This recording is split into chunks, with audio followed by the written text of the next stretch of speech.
See, how's everybody doing today? Camera. It's not centered. Is it centered now? A little bit better. No, it's not centered still. Centered? Better. Yeah. Cool. Yo, yo, yo. All right. Give it a little bit.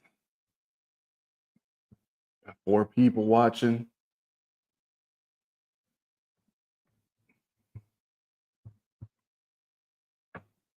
Here we go.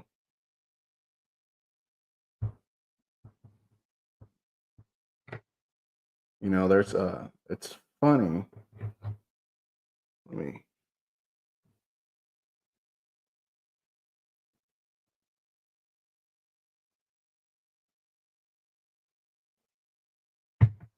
all right. What was I about to say? It's funny actually. Um that I'm doing this today. It's been a busy day. It's been a busy 24 hours. Uh, let's just say I got no sleep last night. I don't know why. I think it just my mind is. I like projects, so I'll explain it more when we get started. Give it a couple. If you're watching, say something in the chat. Let me know you're here.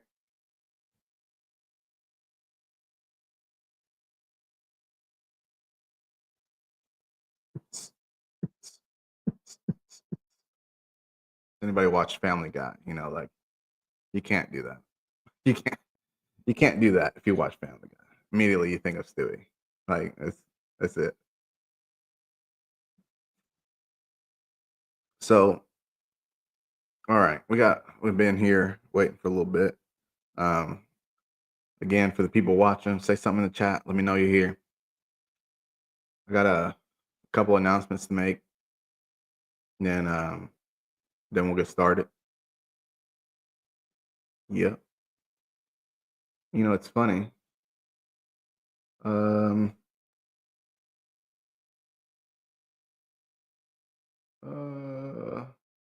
yeah. Here, dope. All right. What was I about to say? I have a snake that went into ovulation. What day was it? The 19th. So what's it been? 3 days, 4 days, something like that. And the video that I made Tuesday that went live yesterday, or not yesterday, Friday.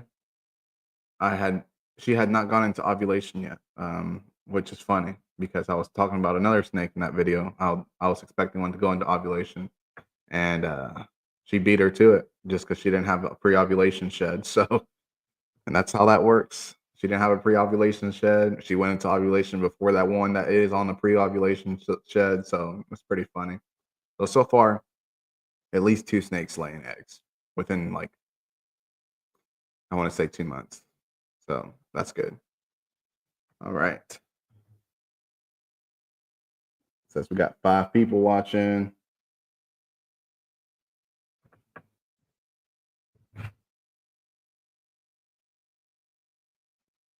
Here, let's see. Here in a little bit, maybe 3 or 4 months or something like that, when things actually start taking off, I want to start doing this podcast to where I record it because I haven't recorded any podcasts right now. They're all just being posted on YouTube, and I want to start essentially. So I want to record it, and I want to start posting it like different places. So there is this what's it?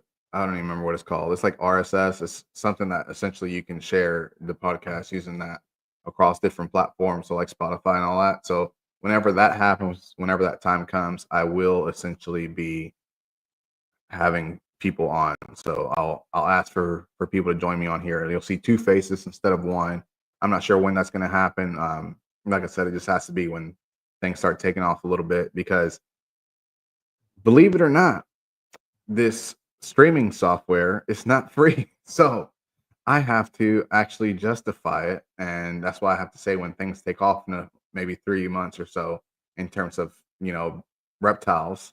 I'm not sure if the podcast is going to take off, but maybe the reptiles will take off, and I will be able to fund the pro version of the streaming service and essentially start putting it in different places. So that's one thing I'm waiting on. Um, I think without further ado, I ain't got nothing else. Talked a little bit about stuff. Um, let's go ahead and get it into it because the first thing we're going to talk about is going to take a while. So we're here for an hour. We're here for a good time, not a long time. Um, not sure if anybody got that reference, but let me see something. Um, where was I? All right, I gotta share my screen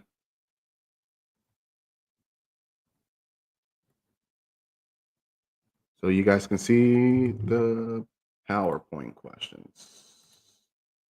So let's do that. All right.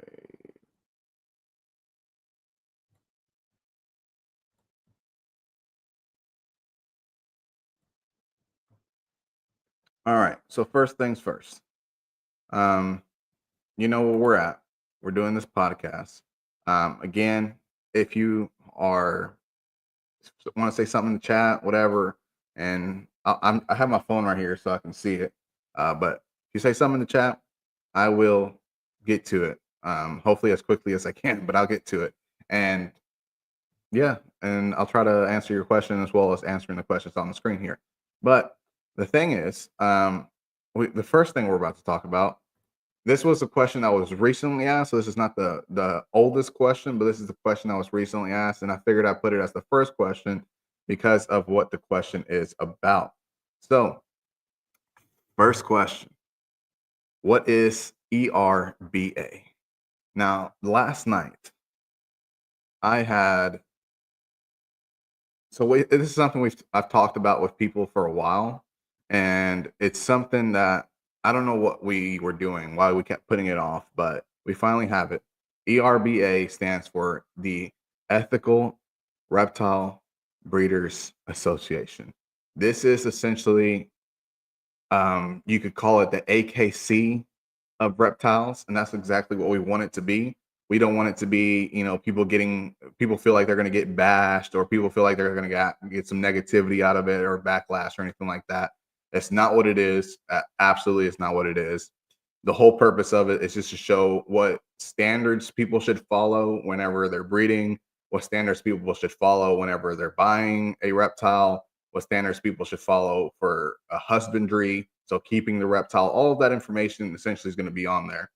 So if you ever essentially look at what the AKC website or CKC website, what you see is it kind of gives you a description of what, and obviously pictures as well, but of what the breed looks like. So for a dog, let's say a German Shepherd, they say that the back legs have to be lower than the front legs or blah blah blah. I don't really know what it says because I honestly have never gotten the reason behind a German Shepherd's back legs being like that, but it works for them, and that's the whole purpose of that breed essentially, and that's how they came to be. So that is part of their standard. That's part of their structural standard. So that's one thing we want to talk about in the ERBA. We want to talk about structure. We want to talk about husbandry. We want to talk about breeding standards. So how do you know that what you're doing is the right thing? So it's not necessarily saying that any breeder out there is doing something wrong. It's just for us to all get on the same page, and that's something that I've talked about a lot in my YouTube videos. Is just everybody getting on the same page, everybody agreeing on everything, and that's essentially what I hope this accomplishes. And so we have a Facebook page. It's the Ethical Reptile Breeders Association. That's the name of the Facebook page. We have an Instagram, which is erba.usa. I will probably tag those. Am I gonna? No, I don't think I'm gonna tag them. I'm just gonna say it. Hopefully, you guys follow. So again, Facebook It's the Ethical Reptile Breeders Association. Instagram is erba.usa. And then we also have a website, which is erbausa.com. So actually, with that said, I'll actually take you guys to the website real quick. Let me stop sharing for a second. Here we go.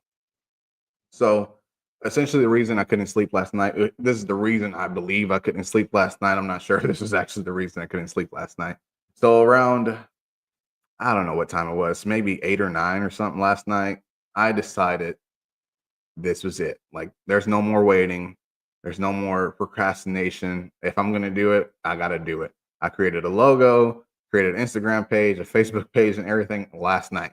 And this morning I woke up and designed this website. And the website is still in the progress of being designed. So if you guys have any suggestions or anything like that, please let me know, because that's essentially what we want. We want people to give feedback, people to give us ideas to make sure that everybody is on the same page. And again, I want to reiterate, this is not to bash anyone.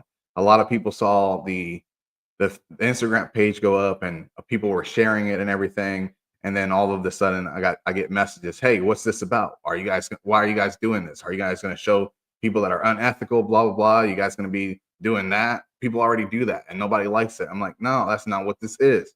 This is literally us just trying to give it a detailed standard for the breeding of reptiles. And that's essentially, you can see it right there on the homepage. It says the standards for breeding reptiles. That's it. It says be the best by breeding the best quality reptiles. Simple as that. And now this is, again, a work in progress. So you'll see I have some care guides in here. I only have 2 care guides. This is the ones that I've created for my website. If anything on there looks a little iffy, let me know. I'll try to get everything situated. But so the care guides, the way I've done it right now is just blog setup. So you can just click on it and it'll look like a blog. And you can click on the one for ball pythons, same thing. It'll look like a blog. And I'll probably create one for hognoses, and I'll probably create one for boas as well. And now I'm not an expert on either, but I know enough because I have them to know how to take care of them. But obviously, I'm not an expert, so anyone that has suggestions after I make the care guides, I will not hesitate to make any changes, because again, I am not an expert. I just keep them myself. So there's that. Now, obviously, keeping them is almost 75% of the battle there. So if you keep them, more than likely you know what you're doing. And well, I say more than likely, but there's a lot of people out there keeping reptiles and don't know what they're doing. But that's essentially what the care guides are for. So caring for your bearded dragon, it goes through habitat, it goes through diet, the feeding guide for ages, age ranges essentially, but also based off the weight. Some people go off weight more than they go off age. Especially like juveniles, there's a huge age difference for 150 gram animal. So you could be a 6-month-old 150 gram, or you could be 12-month-old 150 gram bearded dragon.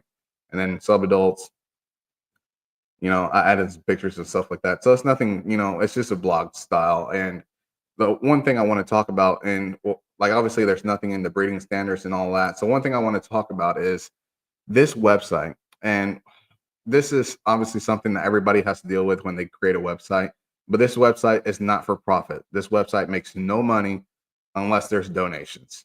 And I know it's crazy. Oh, you just started something, you're already asking for donations. I'm not asking for donations.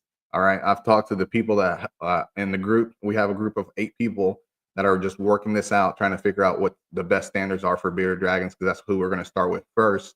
I'm not asking for any money. I'm just doing this myself. If anyone wants to chip in, whatever, that's perfectly fine. Now, at the bottom of this here, you can donate here, put whatever dollar amount you want, or you can become a member. Now, the memberships right now have no benefits. So I'll say that right now. Memberships right now have no benefit. What I hope to do in the future is, once the entire website is set up, have the memberships essentially be a list of breeders for different species of reptiles that are members. So they're members because we have vetted them. Not only do they, put it's only $5 membership, but not only did they pay the $5, but they're also, we vetted them to make sure that what they're doing is correct. And I know it sounds crazy. Oh, a group of 8 people are vetting a bunch of breeders. Well, how else are we going to do it? how else are we going to make sure that everybody's that wants to be a member of the ERBA is actually doing what they're supposed to? We got to vet them. So it's people from all walks of life, people from everywhere. People have been breeding bearded dragons for over 30 years. People have been breeding bearded dragons for 1 year. Most of us have all been breeding bearded dragons on average about 10 years of experience, if not more, maybe 15 years of experience. So it's it's up there.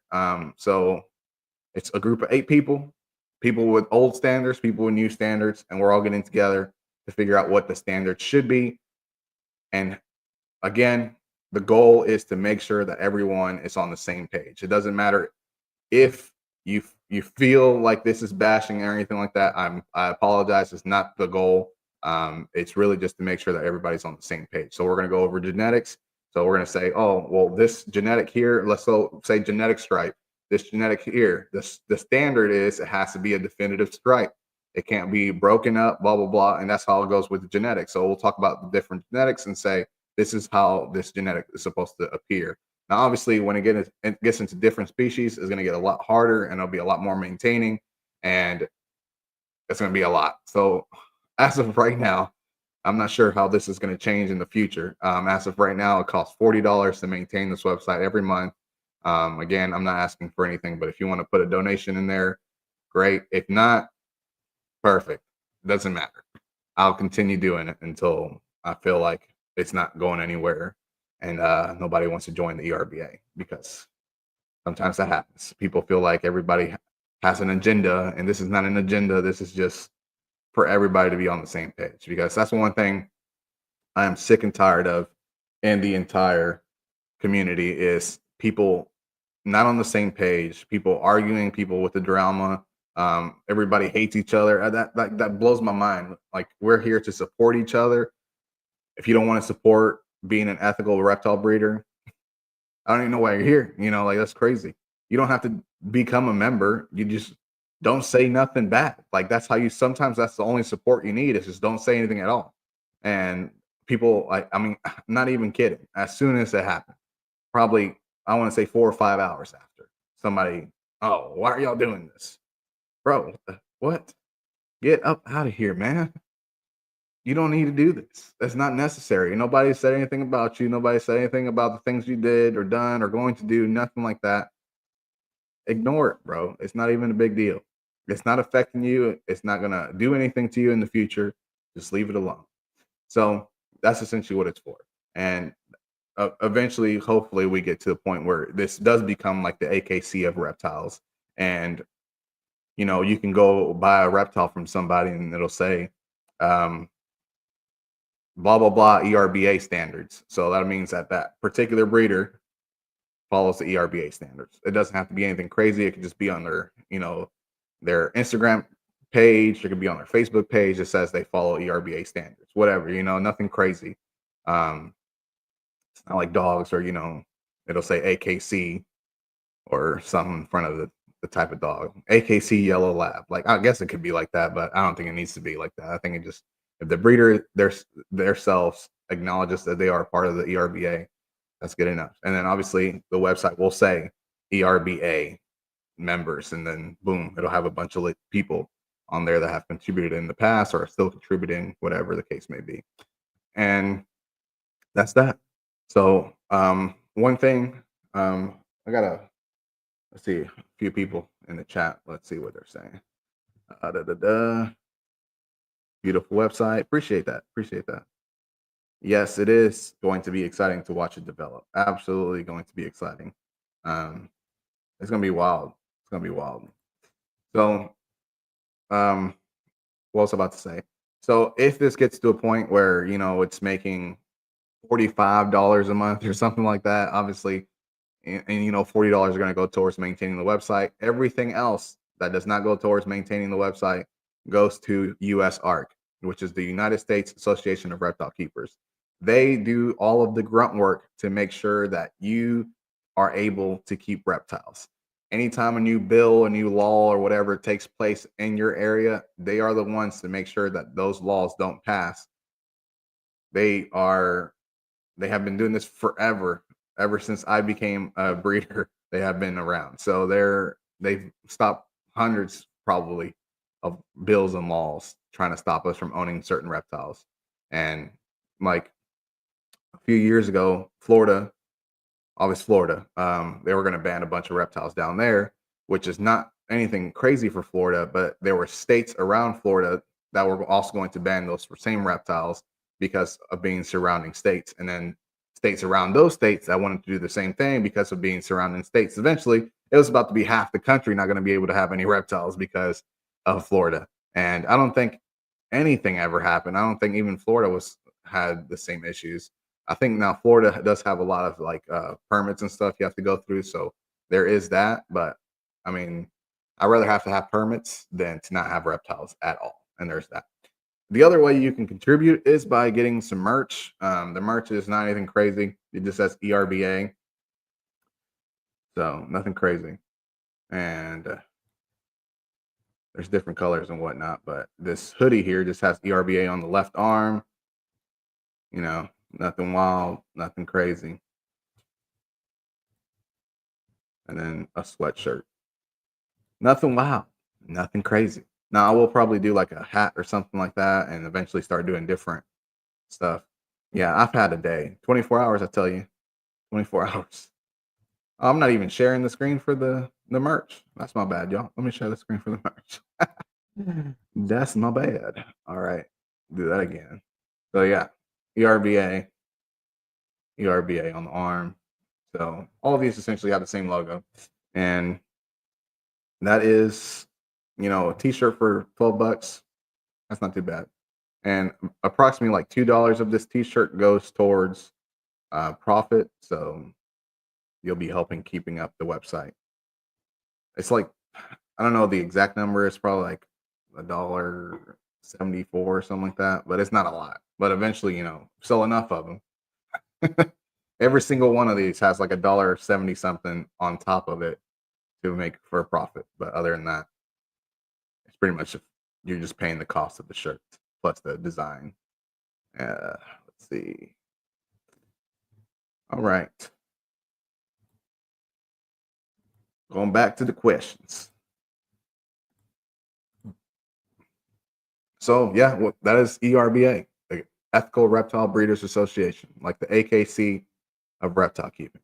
And that's essentially what we are doing. Hopefully, maybe in a year, it'll be a finished product and it'll just be something we have to maintain and update with correct information as the standards change, because that does happen. Now, I was talking about this, how the AKC has weird standards for designer breeds and stuff like that, like Frenchies and stuff. And I'm just like, I don't want to get to that point where we have weird standards just because something's designer. Like, for example, red monsters usually have bigger heads and stuff like that.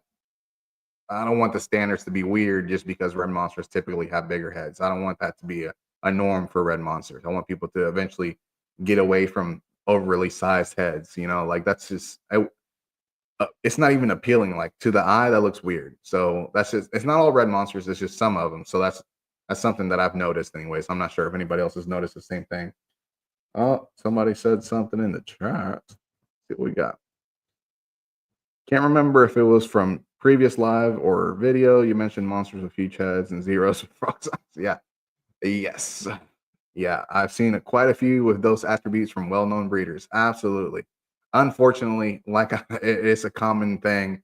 It is a common thing, unfortunately. So there's not much we can do about what people do.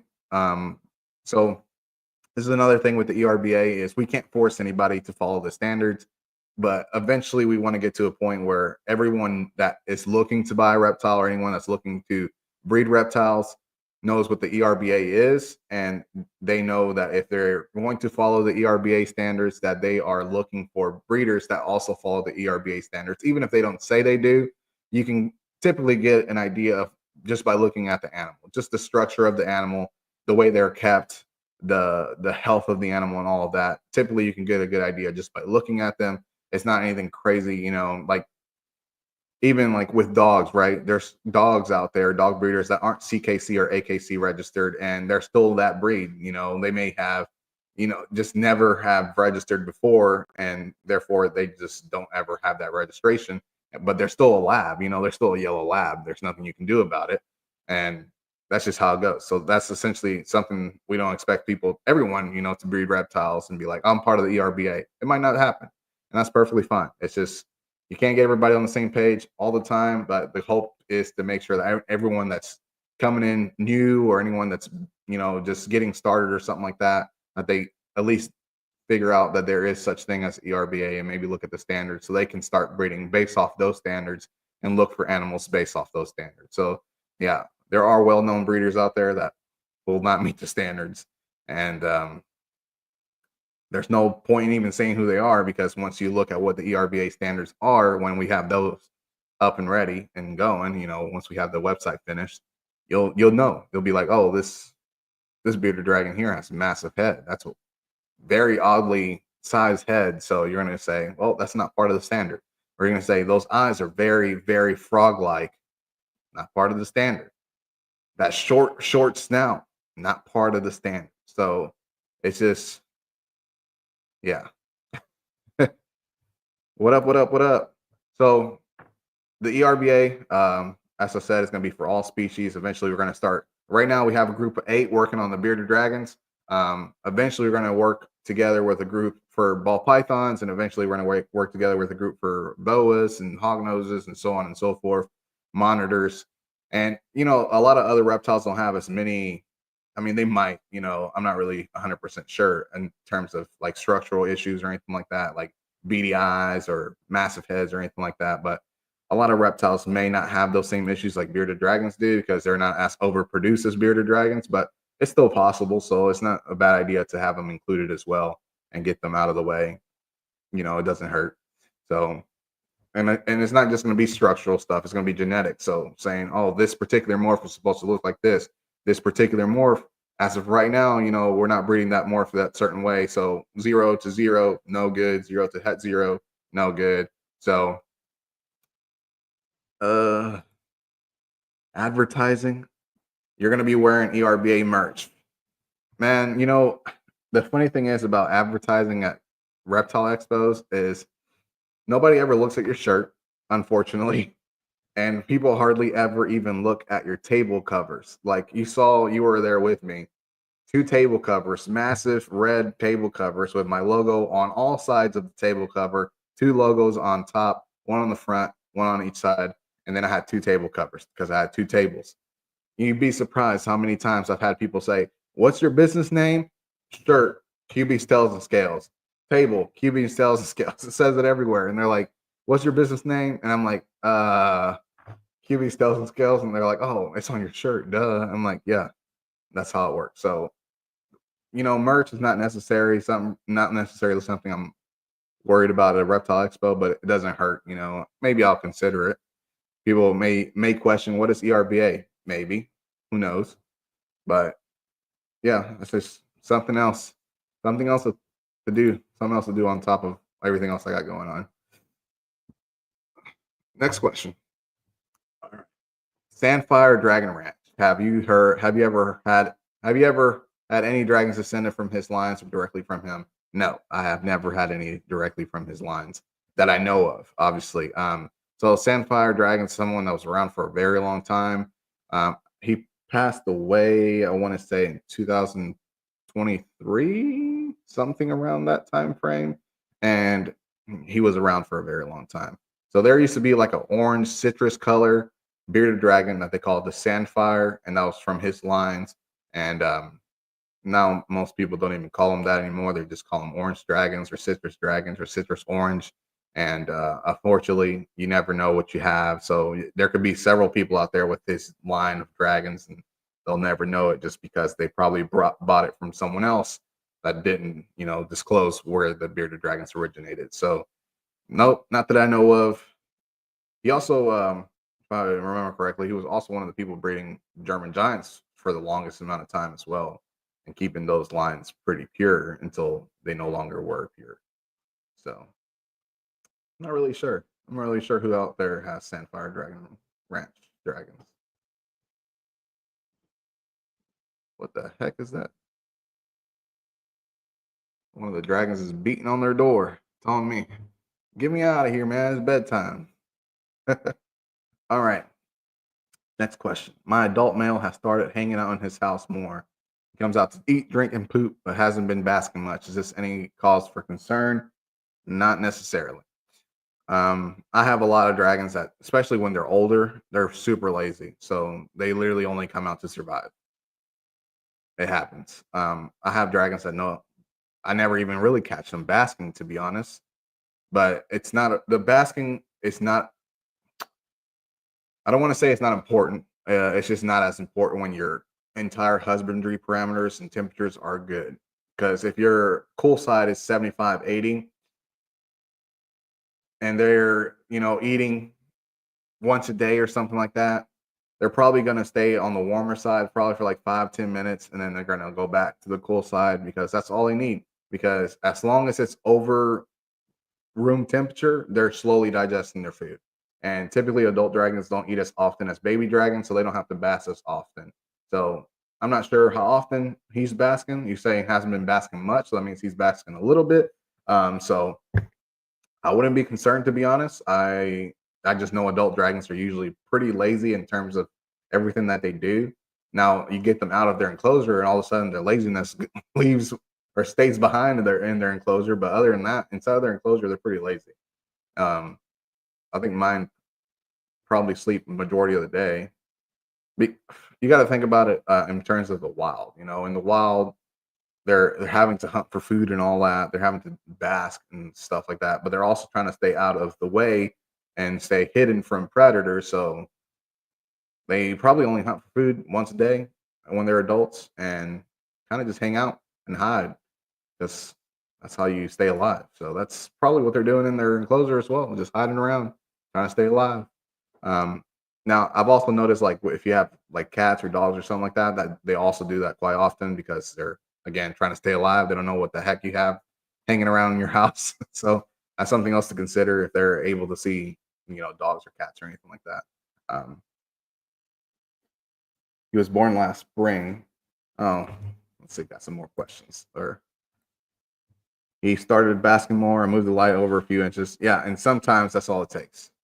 Sometimes that's all it takes. So I had the same issue with somebody not that long ago where they had their basking light. So let's say this is the tank. They have their basking light right here over the edge, and the dragon just stayed underneath it the entire time. And they were like, "Hey, well, why is my dragon not moving? Why is my dragon not coming out of that area?" And I said, "Well, the basking light is right there. You know, you need to have the basking light kind of." Again, this is the enclosure. The basking light needs to be about, a quarter in of the way. That way it heats up this area and keeps this area cool versus if you put it in the corner, it's literally just heating the corner up and the rest of the area is cool. And the further you get from the height, the cooler the light. The further you get from the light, the cooler it is. So that's something you have to consider as well. So if you move it a few inches over, you can essentially just bring them back to life by heating up the rest of the enclosure just a little bit more.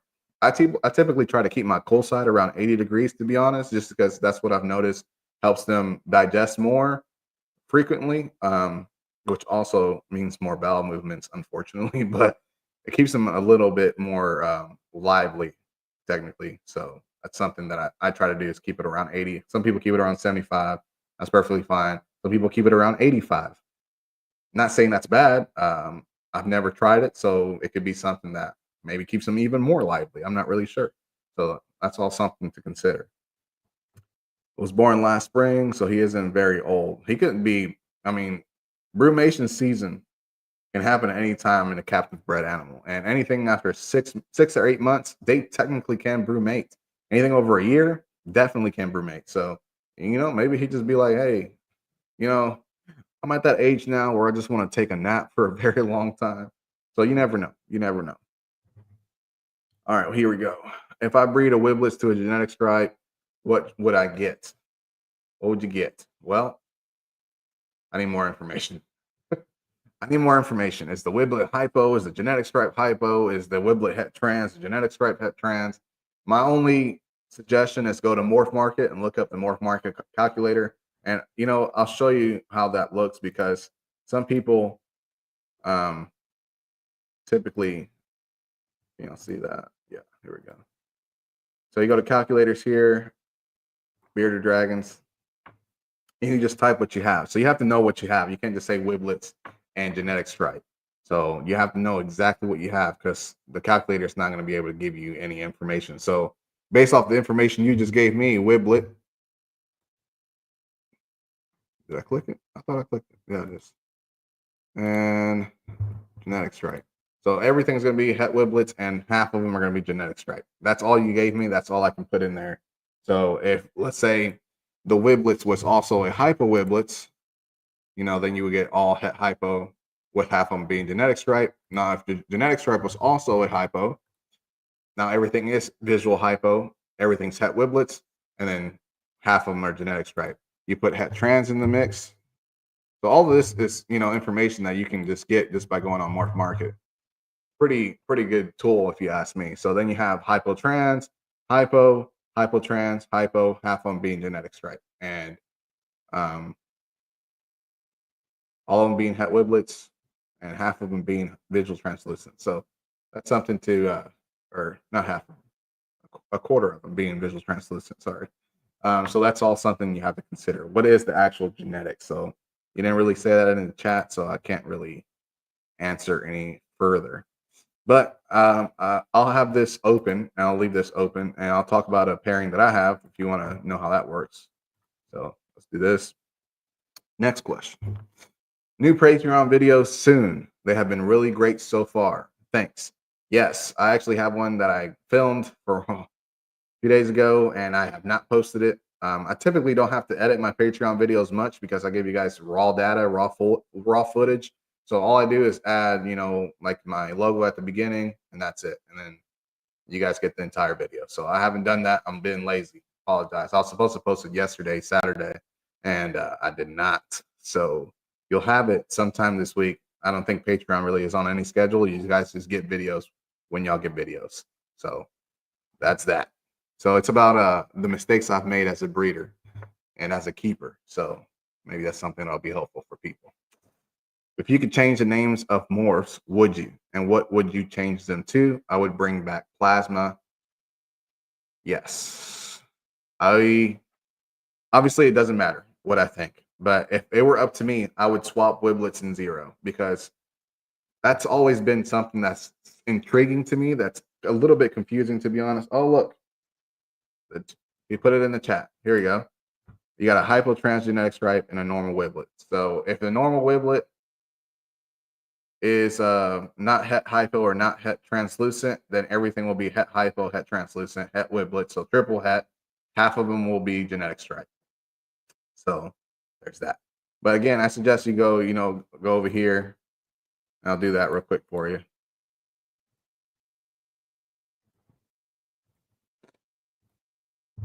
Just go in Morph Market, hit calculators, and search what bearded dragons in there. But again, I said het hypo, het translucent, het wiblets. Half of them will be genetic stripe. So it shows you the probability and everything. And you can also click on here and see different examples of that morph if you want. Not really necessary for you to figure out what you have, but here's some examples there. Looks like they're all going kind of around $200. So you want to get that information. All right, where was that? All right, so I've always, the zero and the wiblets and everything kind of always been a pain for me to explain to people because people hear wiblets and they're like, well, what does wiblet stand for? And I'm like, it stands for white lightning. And they're like, dope. So I got a wiblets. They send me a picture. It's a zero. And I'm like, no. Unfortunately, white lightning is actually not white. White lightning is colored. And they're like, that doesn't make any sense. And I'm like, I know, I apologize. I didn't come up with it. So that's something that I would change right there is zero and wiblets being swapped. And then in terms of bringing back marketing names, that's not really, anybody could kind of do that. If somebody decided to breed a translucent zero or for translucent zero, not breed a translucent zero. So if they produce translucent zeros, they can technically call them plasma. It's something that has been used before for that combo. So it's not a huge deal if you do it. So if you have a hypotrans zero, you can call it a hypoplasma. So it's not really, you can do it. You can do whatever you want. Marketing terms have been used forever. I'm not a huge fan of marketing terms just because it almost makes it seem like your dragon is better than somebody else's dragon. like people call citrus tigers. Sometimes people call those rainbows just because they have yellows, reds, and blues. People call them rainbows. So the people trying to buy a bearded dragon, they're like, "Hey, this is a rainbow," and I'm like, "Well, it's a citrus tiger, but yeah, that's a rainbow." And they're like, "Well, what's that?"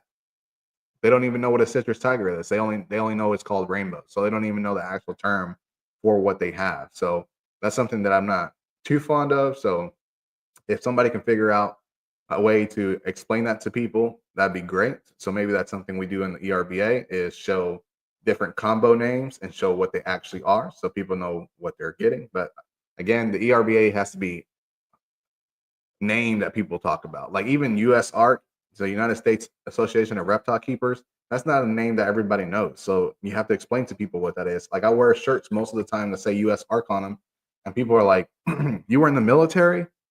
And then I show them the back because the back usually has a reptile on it and it says "Fight for your rights." And I'm like, "No, this is U.S. ARC, not U.S. Army." And they're like, "Oh, what is that?" And I have to explain it to them. They're like, "Oh, that's interesting. I didn't even know there's people out there that bred reptiles or kept reptiles." And I'm like, "Yeah, there's a lot of people out there that keep reptiles. So they're all over the place. People you don't even realize breed reptiles." At the Indiana Reptile Breeders Expo, the IRBE, I actually found, or not found, he found me because I was there vending, but there was a news anchor. I watch the news for this channel every morning where my wife does. I can just kind of glance every once in a while. And I've seen this guy before. And I was like, "Aren't you from the news?" And he goes, "Yeah." I was like, "What channel?" He's like, "What channel do you watch?" And I was like, because I don't even remember what channel he was on. Because sometimes when I go to the gym, there's a different news channel on there. I'm like, maybe I saw him there, but I saw a news anchor at a reptile expo, and he was not there for a news story. He was there looking to buy reptiles because he's owned reptiles forever. A news anchor, just a normal looking guy, owned reptiles. He's had boas. He has right now. I think he said he had a rainbow boa. He had a bearded dragon that passed away at 12 years old. He's had a bunch of different things. So I'm like, dang, this guy. You never know who out there has reptiles. It's the same thing with tattoos. If you don't see it, you never know who out there has tattoos. Like I have tattoos. Nobody even knows I have tattoos. I have one tattoo, but it's a pretty decent size. It's bigger than the size of my hand. It's probably the size of my hand, but nobody knows because I have it in a place nobody can see. So nobody knows. That's kind of how that works, right? So it's the same thing with reptiles. If nobody knows, nobody can judge you for it, right? I'm just kidding. Nobody judges people with reptiles. Absolutely not. We're not weird. We're normal people. Okay, we're normal people. All right. Next, I'm looking forward to seeing the next round of dragons you bring to the Clarksville show. See, the thing about reptile expos is you usually just bring what you have. So if you saw something, probably will have the same somethings unless it sells out. And from the looks of it, I only have 5 dragons out of the 10 that I brought to the Reptile Expo. So I haven't planned on doing any anytime soon.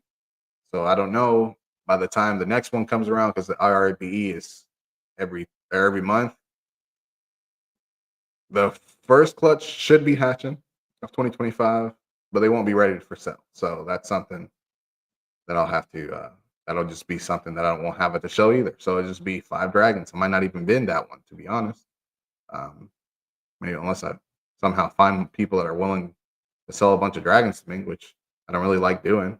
So there's that. Um, yeah, there's that. One thing I found out about reptile expos at this last reptile expo is people are weird.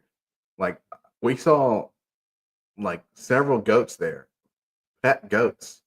And I've never in my life thought people kept pet goats. Like I've seen people with pet goats, but I never thought, normal people keep pet goats. And it just be normal people walking around with a pet goat with a harness, them carrying it around like a baby. And I'm like, yo, people are weird. I guess that's why we're at a reptile expo. So people are weird. We're all weird. Weird, weird, weird. So there's that. I guess people are weird, but I saw them and I was like, man, that's so crazy. Pet goats. And I'm over here with a pet snake that's almost 8 feet long, and I'm over here. People are weird. No, I guess we're all weird. So there's that. Yeah, but the reptile expo, those are weird to bring different animals every single time because most of the time you just bring what you have. If you haven't sold everything, you'll bring it again next time. So that's essentially how that works. Has Flo been paired yet? All right, so Flo was a dragon that I got in maybe 3 weeks ago. I don't know how long it's been. So because they've been here that long, I usually check for everything. But I went ahead because I was already doing everyone else. I went ahead and treated for parasites and all of the dragons that came in, and she's been fine. So the male that I got also came in that group, and he's been fine. So I actually put them together, and hopefully we'll get something because it would be terrible to do all that work and then not get anything. So we'll talk about it. So Flo is this dragon. Flo is a hypo leather genetic stripe pet translucent. She also has cat eyes, to be honest, and you can't really tell she's a genetic stripe in this picture, but she is a genetic stripe. And I want to show different examples of genetic stripes on the ERBA website because genetic stripes is one of those things people are like, oh, do I have a genetic stripe?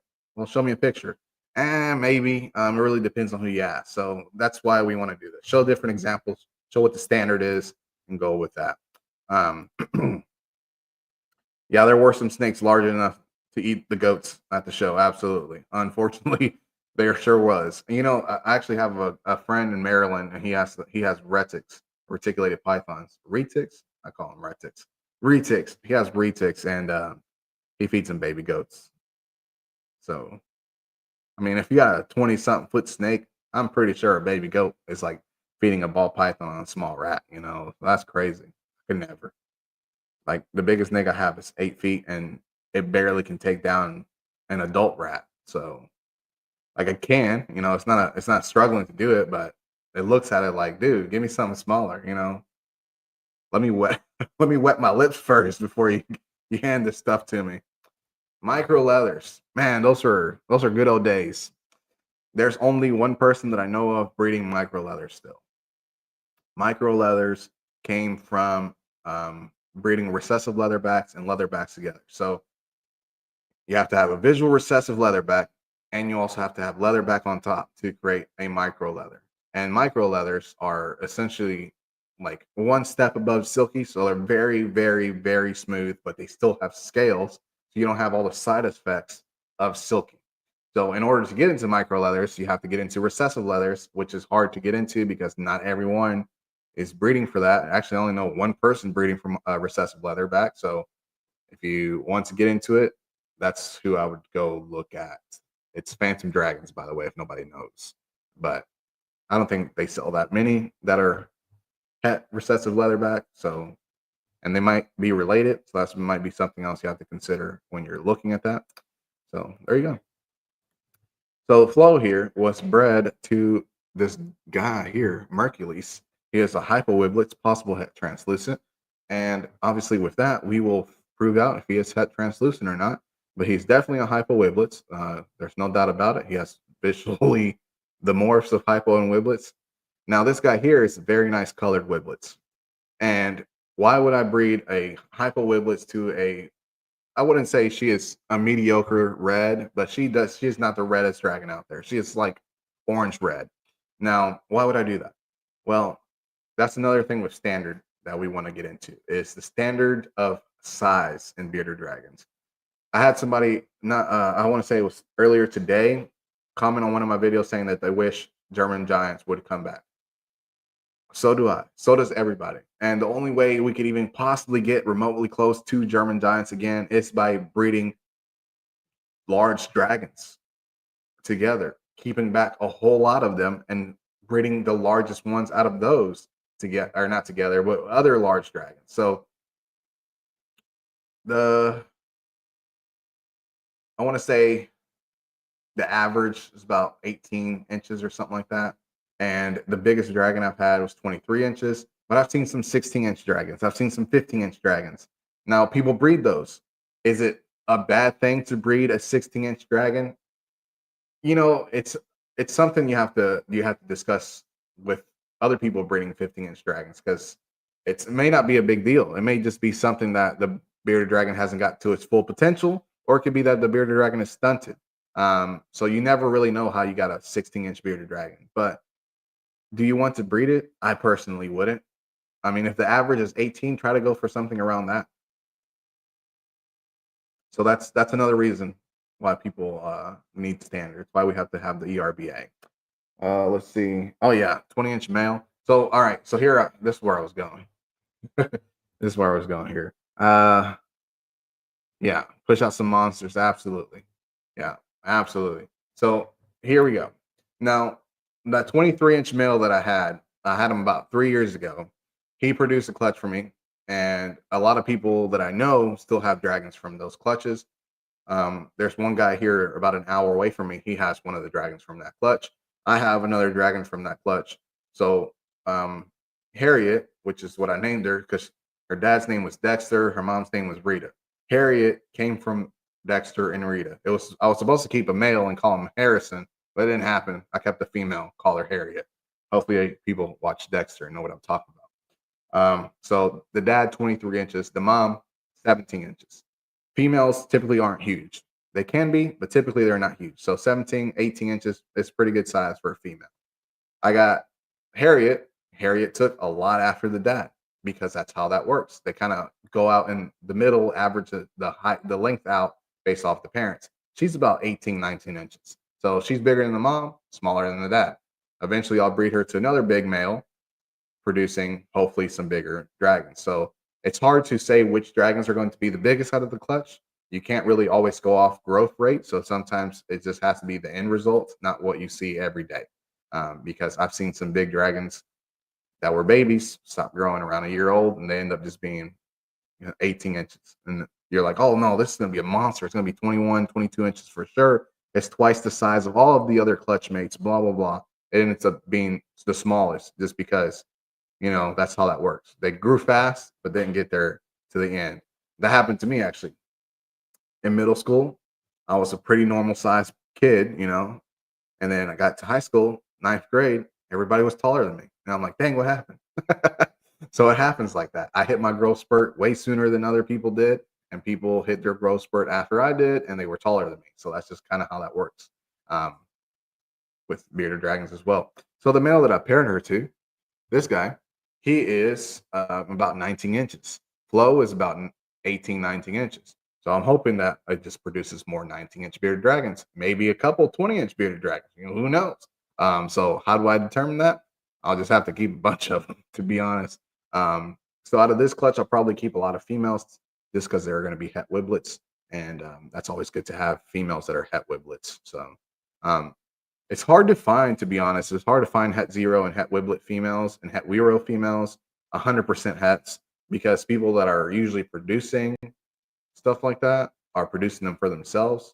And the other people that are producing zeros, wiblets, and weros are usually producing hets that are possible het, 66% het, just because they want to produce them in the clutch. So then you have to, do I roll the dice and take my chances on a 66%? That's something that some people have to consider as well. And yeah, that's where we're at. I think that's the last slide. It is the last slide. Look at that. So, all right. So I said I was going to use Morph Market calculator to show off what I could get from Mercules and Flo. So let's put that in. He is a hypo wiblets, and you can't do translucent possibilities in here. It's either het translucent or visual translucent. So I'm just going to say he's het translucent for the hell of it. She is a leatherback, and she is het translucent. So here we go. So the most I can get is a genetic stripe, leatherback, hypo, translucent, het wiblets. The least I can get is a hypo, het wiblets, possible het translucent, if he is het translucent. If he's not het translucent, the most I can get is a genetic stripe, leatherback, hypo, het wiblets, 50% het translucent. The least I can get is a hypo, het wiblets, 50% het translucent. And I said I'm going to keep a few females in here. So let's see. I'm trying to remember the males that I have that are het wiblets. So I can keep some leatherback genetic stripes females. I'll keep some genetic stripe, some hypogenetic stripe females, some hypo females. So I can probably keep, 4 females out of this and still have a wide range of different things. Um, so I can keep one of these, one of these, one of these, and one of these, and I'll be happy. Um, so that's essentially. Dang it! I'm not even sharing, y'all. Why don't y'all say something? Here we go. Here we go. I wasn't even sharing. Nobody says nothing. Y'all just let me be. Y'all just let me make mistakes and get away with them.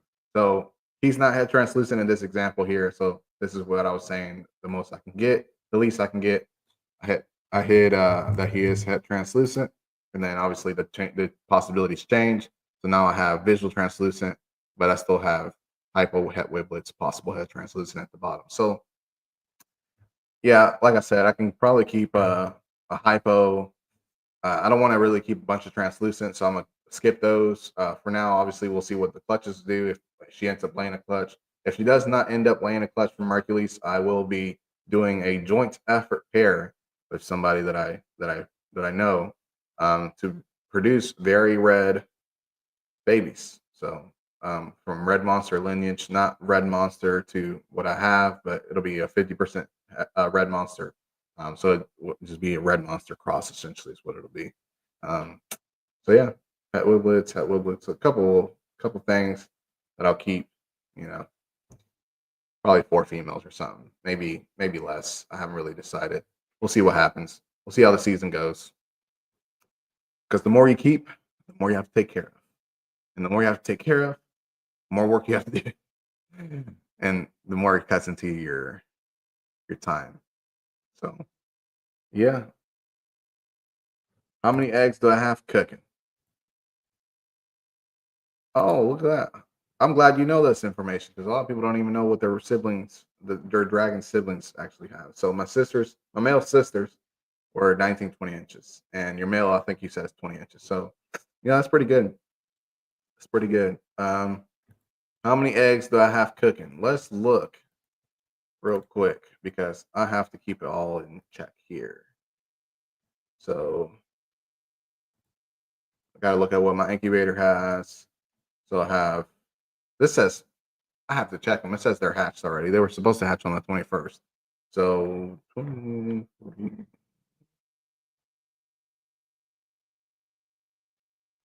I have 73, 75 eggs. Sorry, I didn't do very good math. That's 30, 50, 69. No, it's a lot more. It is 82 eggs. 82 eggs in the incubator. So that's what I have in there right now. 82 eggs in the incubator. And once they hatch, which they are all not due to hatch right away, the last clutch is due to hatch May 17th. The next one was due to hatch on the 21st. So, yeah. But that said, um, yeah, yeah, that's all I got.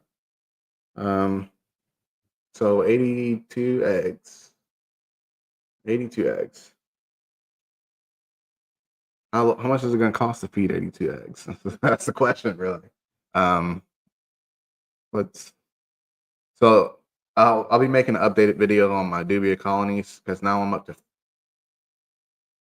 five, four dubia colonies. When I made the first dubia roach video, I want to say it was November of 2023. So it's been over a year, and now I'm up to 4 colonies, and one of the colonies is not doing too good. So I want to make an update to talk about it because this is why it's important to when you buy um, roaches to hopefully not get what I have in my colony. Let's see. Do you get dandelions from outside of future animals or any other plant? Nope.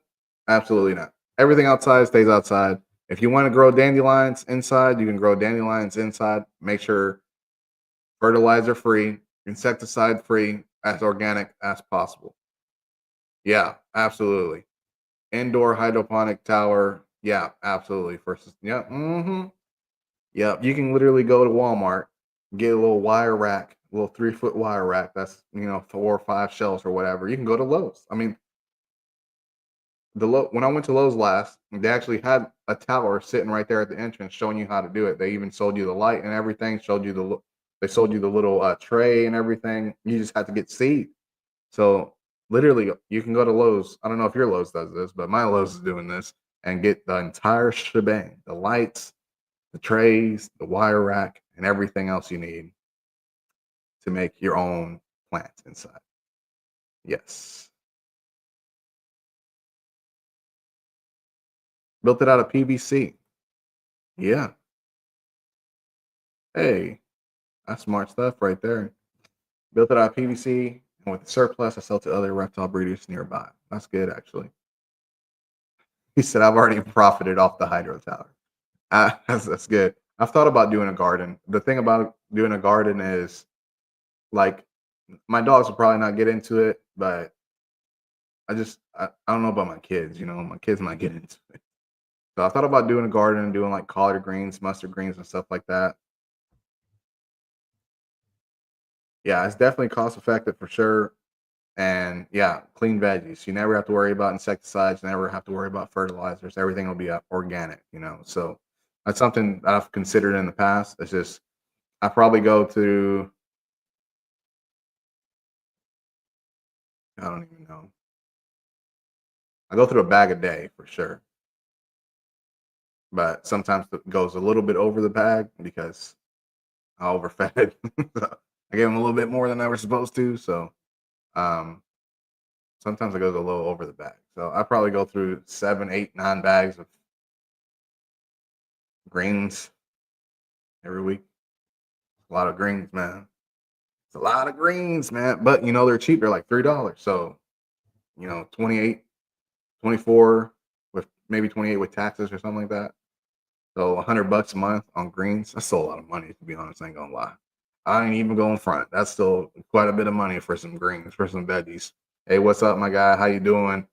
How you doing? Yeah, it does take a lot less space, and yeah, for sure. Absolutely. Prickly Pear Farm. Yeah, so that's the you're right, because that's the other thing is you can literally just have a tower. So you could probably have and just you know a three, let's say a 6 foot square foot area. You could probably have you know I don't know 40, 50 plants. So versus if you go and do a garden, 40, 50 plants is going to probably take up 80 square feet, 120 square feet of your yard. So that's a lot of space. Research into how to, yeah, it's a great way to save money. Absolutely. I grow around 10 mustard greens from start to finish. My kale grows in 45 weeks. And that's the other thing that I don't know the the time frames or nothing like that. So I'll have to do more research if I want to get into it for sure. But I don't know how, if I'm going through that much greens right now, how much do I have to produce?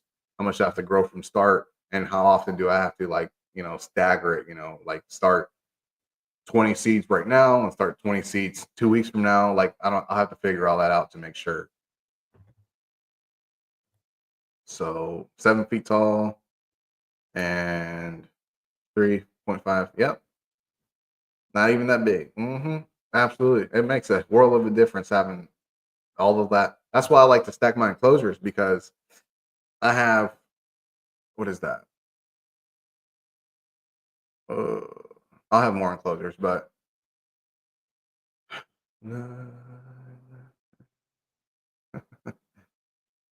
so by the time I'm done, I'll have so 20, 27 enclosures by the time I'm done, and it all just takes up. Um, so it's about 3 foot from the wall because I have them spaced from the wall. So if I have to get back there for any reason, I can. Um, it's not really enough space for me to get back there, but it's enough space for me to like put a broom back there and drag something out if I have to, if a dragon gets back there for whatever reason. Um, and it's probably 20 feet. So maybe a 60 square foot area. I have 20, what did I say? 27 enclosures. So yeah, that's gonna be 27 enclosures. Well, Lord help me. Give me strength. I'm gonna need it. My first live. Yeah, I don't know what's going on. You should be getting alerts. You know, a lot of people just joined last minute. I've probably had like six, seven, eight people the entire time. And now that it's supposed to be over, I have 11 people watching. So I don't know what happened. People just showed up, which is great. Y'all get on here. Get on here. You know how much you're going to be selling your Wiblets for. I always sell the Wiblets for the same price. If it's a hypo Wiblets, which most of mine are, I usually start them at like 250, 300, and then it just kind of goes up from there based off different more. So if it's a, let's say it ends up being a hypo leatherback Dunner translucent Wiblets, that might be, a $700 dragon right there. So it really just depends on, it also depends on color and stuff like that. So if it's not as colorful, it might be, $500. If it's really colorful, it might be 6, 7, 8, 9, something like that. It really just depends. Oh yeah, absolutely. I don't know why I always forget. Oh my gosh, I forgot. I forgot to say, welcome to the Tip and Scale. I forgot to do it. Welcome to the Tip the Scales podcast, where I give you tips on your friends with scales and tails. Why did I forget to do that? That's crazy, y'all. Make sure you hit the like button. If you're not subscribed, make sure you subscribe. Hit that notification bell. For sure. Absolutely. Thanks. I completely forgot. A lot of people showed up at the end. That should be, yeah. It's been phenomenal. Appreciate that. Appreciate that. How big does a mating enclosure? Yeah. So mating enclosures, all of the enclosures essentially, for the smallest size you can ever go for one bearded dragon is 6 square feet. Smallest size. So that could be 4 feet wide by 1.5, or it could be 3 foot wide by 2 deep. So six square feet. So a 4 foot wide, 1.5 is like a 55-gallon tank if you're looking at it in terms of that. So there's that option. A 40-gallon is too small.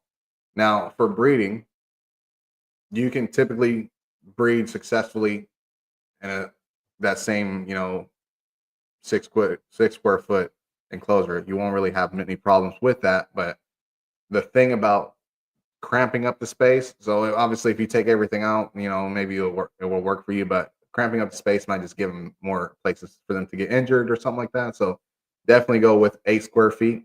The height is really up to you. So some people like to go 1.5 high. Some people like to go 2 high. Some people like to go 2.5 high. I don't know. I don't think anybody should ever go past the 2 foot high mark, but some people do. So I can't really say nothing. I personally do 1.5 feet high. So all of my big enclosures are 4x2 by 1.5. So that's essentially the smallest size you should go for breeding. So that's just my opinion. But if you can put them in a bathtub and have success. Like it's not anything crazy. You can just put them together. It may not happen right away. You may have to do it multiple times. You may have to leave them alone for a couple days and not bother them. So yeah, something really just depends on what you have in your enclosures, what you have in your house. You can probably put them in a 50-gallon tote that's black on all sides and leave the top off. Whatever works for you, man. Yeah, 4x2x2. That's a good size. Pre-record it. This is something that I was talking about earlier on. I can't pre-record because this is not the pro version, so I can't pre-record my streams. So I was saying that maybe like 3 months from now, when things are taking off or whatever, and I have a little bit of extra coming in, then I could essentially start paying for the pro version and start pre-recording it and start posting it on Spotify and stuff like that, and giving people different ways of listening and watching the podcasts. On the topic of enclosures, can there be too big? I wanted to show. Yeah, I think there's no such thing as too big. The only thing about it is you have to make sure you have all of the parameters correct. You have to make sure the warm side is the temperature is supposed to be, the cool side is the temperature is supposed to be. If you're going to go 3 foot high, 4 foot high, whatever the case may be, you're gonna have to go for a bigger bowl because it has to get lower down, or you have to create higher basking platforms so they get closer to the bowls. All of that has to work for the dragon. If the UVB has to be closer to the dragon now because the further it has to travel, the less effective it is. So that's another reason I do 1.5 feet tall instead of 2 feet tall. I want that UVB right there. There's a little, there's too close as well, by the way, on the UVB. So that's something else to consider. But yeah, technically, you don't. There's no such thing as too big. You just got to give them all the adequate things they need. They might need multiple basking platforms. They might need multiple UV levels. So you may have to have a UV at the top, and then a level below have another ledge or something with another UV lamp right below it. So it's really just depends. Yeah, reptile room floor. That's another way to do it. Bring them out, let them hang out, do their deed, and get put back in their homes. Remove all the branches and things so they don't get hurt. Absolutely. I actually made a video talking about how I like to keep my tanks minimalist because I don't want them to get hurt. So that's essentially, yeah, that's right. Just posted a log tonight. Dope. I'll have to see your Instagram, see what you got going on there. Appreciate it. Yeah, for sure. For sure. Absolutely. Absolutely. Absolutely, y'all. Well, with that said, I'm over the hour mark now. And you guys, let's see what we got. What's a great breeding weight for a female dragon? Mine's weighs was not old, was two shoes too small. All right, so this is something you have to ask yourself. And this is also information you should have asked the breeder you got the female from. What is her maximum size going to be? So you can usually get an idea of that by asking about the parent information. So if the parents were 19 inches, she may be, 400 grams before she's a good breeding size. If the parents were 16, 17 inches, she may be closer to 300 grams for perfect breeding size. So it really just depends on what you expect her maximum size to be. If she's an 18-inch dragon, it might be 350. Most of my females are about 17, 18 inches. They're usually breeding at 325, 350. I don't expect them all to get 400 grams. I don't expect that. I have females that are 19 inches that are like 400, 430, like that's possible. Personally, I don't like them getting over 450, but that's just me because I've seen some bearded dragons over 450, and I'm just like, oh, look at that little chest pouch that you got going on there. Look at that little throat extra you got going on there. So that's just something that I consider. So you don't have to go based off my standards. You don't have to go based off the weights that I go off. It's just what I've noticed. So, and males usually can start like 250 because once they're like a year old, honestly, once they're like 250 grams, they're like ready to go. Doesn't even matter if they're 6 months. They're like, hey, put me in with the ladies. They're gonna be immature, but they're ready. They think they're ready. It's like when us guys are like, 15, 16, we think we're ready. We're not. Personally, wait till you're in your 20s. Just wait till you're in your 20s. To be honest, ask everyone about showing their reading projects. Yeah, so this is something that, yeah, Mutant Dragons brought up to me actually about making a segment on the podcast about showing off people's breeding projects. I want to start off with the members. So I have members that are not just in the United States, so that might be something that works for people that are looking for somebody in Europe or something like that, or Canada or something like that, and they're like, hey, who do I trust? Who do you recommend? Well, these people are going to show me their breeding projects, and I'm going to show them off on the podcast. Spend 5-10 minutes talking about them or whatever the case may be. And then once I'm done with all the members, I'll open it up to whoever wants to join in.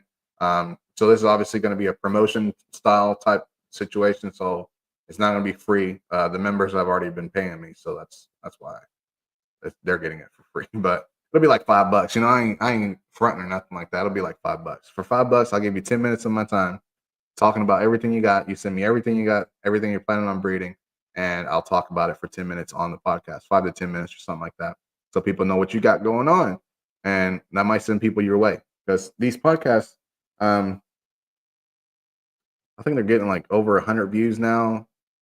So it's not a whole lot. Maybe one day it'll be like 1,000 views, but yeah. But whenever it's on Spotify and all these other streaming services, maybe it'll do a lot better, and that'll be more people potentially that come to you. So that's something you need to consider if you guys were really interested in, having me talk about your page or something like that.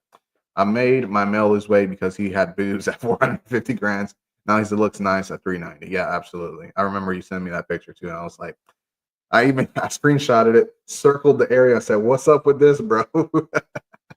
I was like, dude, this guy got man boobs over here. But yeah, 390 is a good size for most bearded dragons. Anything below 400 is a good size for most bearded dragons. Um, and your dragon's 20 inches. So imagine somebody else's at 17 inches at 400 grams. That's not going to look right. So it's all things you got to consider. Listen to what Mutant says. Breeders are gatekeep and refuse to share too much info. I don't recommend going into the business with them because at the end of the day, ethics over profit. Absolutely. Yeah, absolutely. So that's another reason why I want to do that. Because if somebody wants to go about sharing all of their information, sharing about their projects and everything, that means they're open.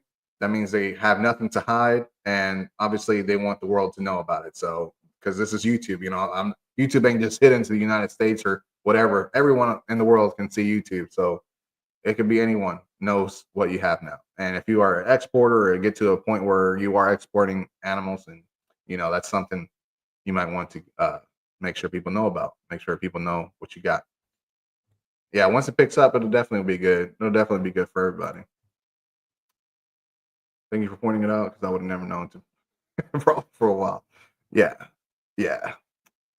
It's funny because I buy dragons, and when I buy adult dragons, I'm like, I look at them, I'm like, they look good, but dang, they're healthy, or not healthy, hefty. I don't know why I said healthy. They look good, but they're hefty. And I usually put them on a scale, and they're like 500, and I'm like, oh, how am I gonna get them down? And typically, you go a month or two with just giving them greens and bugs once a day, or not once a day, once a week. So greens every day, bugs once a week. That weight shreds off. It's quick. It's like you going and fasting and only having one meal a day. Like eventually, all that extra weight is gonna start shredding off. Eat right, eat less. That'll make a difference.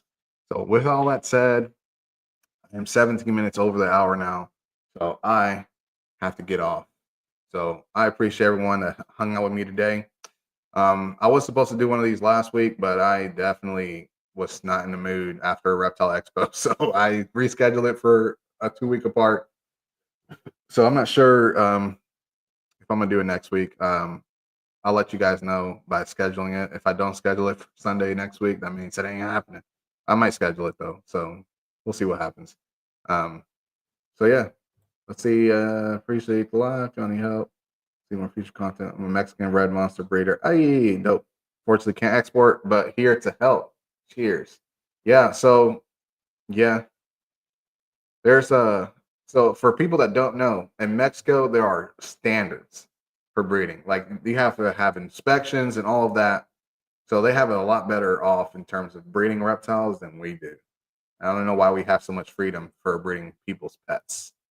So there's that. One of my males, he's got the moves. It happens, man. It happens. Take care.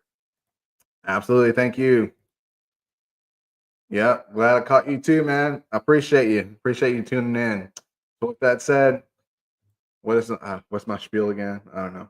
If you made it this far, if you watched the entire live, I appreciate you guys. You guys are great. Thank you for making this podcast. What episode 5 now? Making this podcast go as long as it has. I mean, every time I do the episode now, I have more and more people on watching the entire episode. So that's obviously that's great for me because that means I'm doing something that people are enjoying, and that's really the only reason we do it. So with all that said, thank you for watching. Smash that like button, hit that subscribe button if you're not subscribed, hit that notification bell for future content. As always, peace.